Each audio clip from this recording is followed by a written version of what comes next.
Good morning, students. Today we are going to read the lecture number 8 in the subject of History O levels, which are actually on the important questions in the History O levels. So, almost 10 questions will be read in this lecture also. So, concentrate yourself. We are going to start now.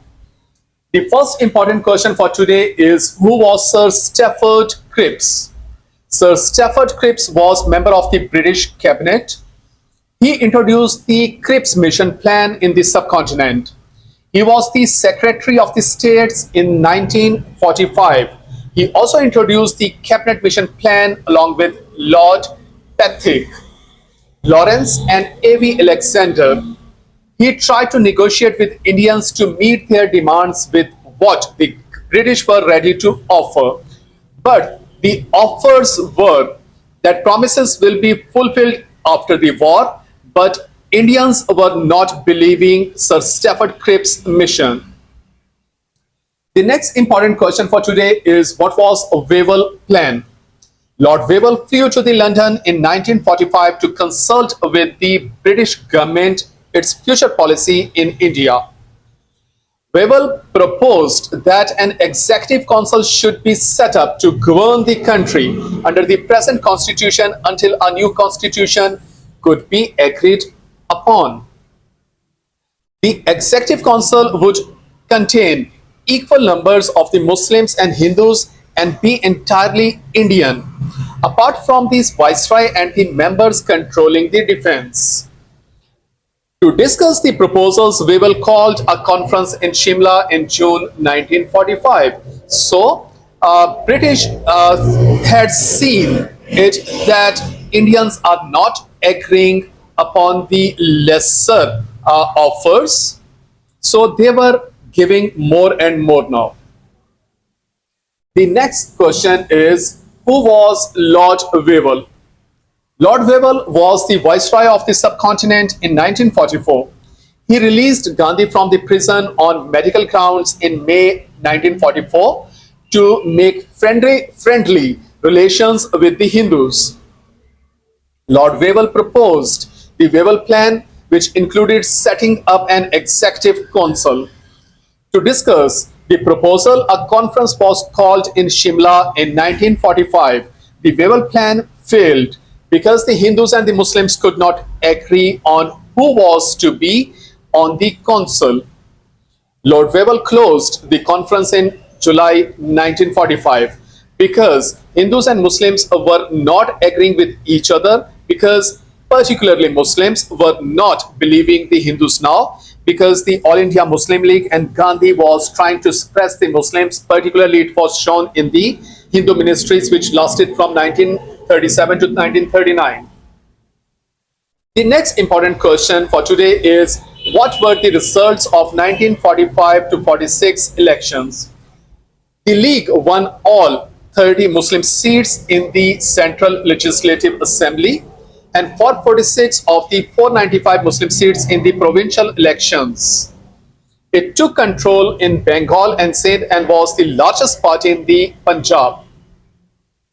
Congress won 91% of the non-Muslim vote and took control in the other 8 states.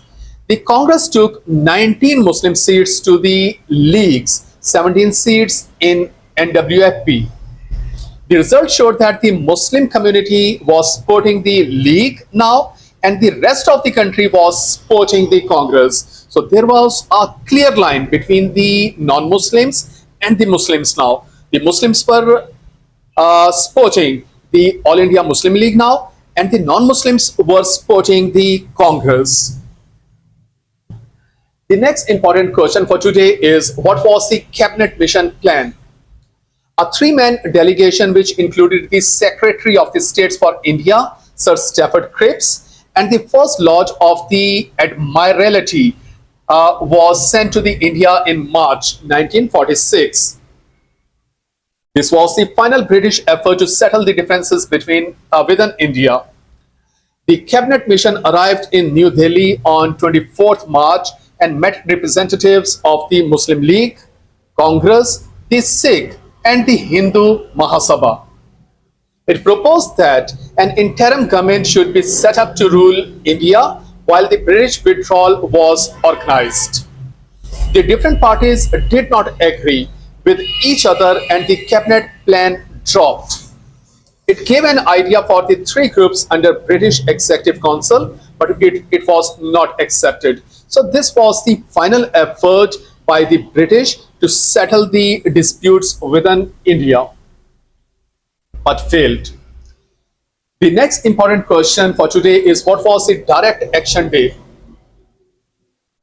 In July 1946, the Muslim League passed a resolution declaring that it should prepare for the final struggle against both the British and the Congress, because it seems that British is withdrawing from the subcontinent now and Congress is going to take control of the subcontinent. So Muslims were on the halt now. On 16th August, the League called for Direct Action Day to show the strength of the Muslim feelings. The Muslims feared that if the British left without sorting the differences, then the Muslims would suffer at the hands of the Hindu majority. In many places, they demonstrated peacefully, but in Calcutta, the demonstration turned to violence, in which 4,000 people died in the Great Calcutta Killing.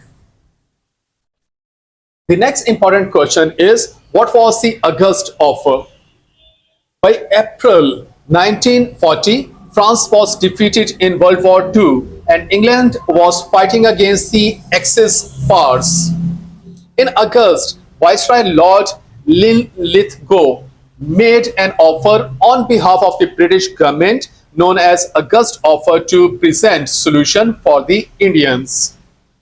Lord Linlithgow gave it in August 1940.